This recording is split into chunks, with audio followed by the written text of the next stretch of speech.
लेकिन आज बनने के बाद मैं कह सकता हूं कि लगातार ही जब सरकार बनी और हम सब लोगों ने सरकार बनाई तो कानून के राज्य को हम लोगों ने स्थापित किया।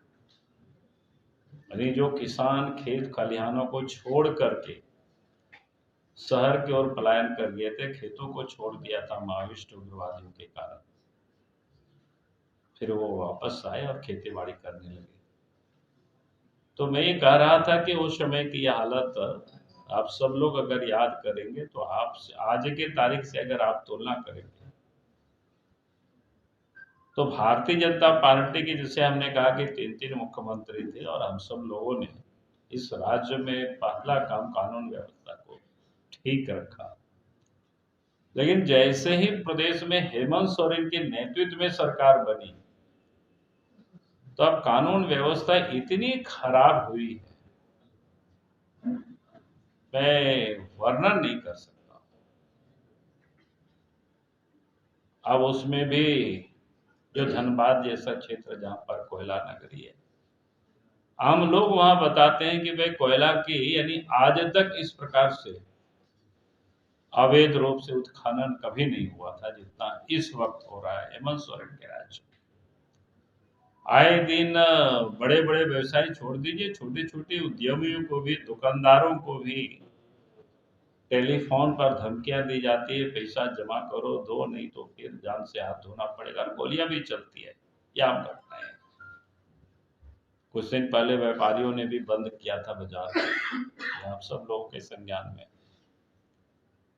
तो पूरे प्रदेश में आज ये स्थिति है और इसलिए मैं कहता हूं कि आज के तारीख में जब बीजेपी के नेतृत्व में सरकार हुआ करती थी तो फिर अपराधी खौफ खाते थे, इधर उधर छुपते फिरते थे। लेकिन आज वो बेखौफ होकर के अपराध कर रहे हैं और पुलिस का जो काम था अपराधियों को पकड़ना, जेल में डालना, सजा दिलाना, हेमंत सोरेन जी ने पूरी तरह से उन सारे लोगों को, पुलिस पदाधिकारियों को वसूली में लगा रखे। ये आज झारखंड प्रदेश की स्थिति।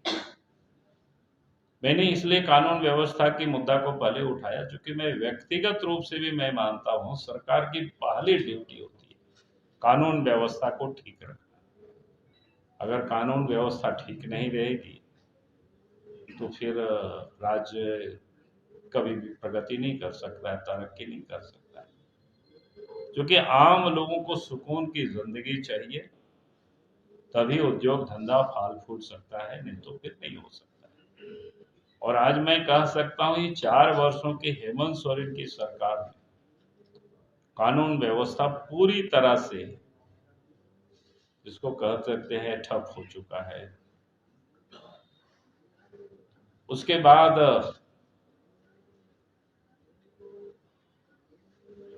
विकास का भी मामला है।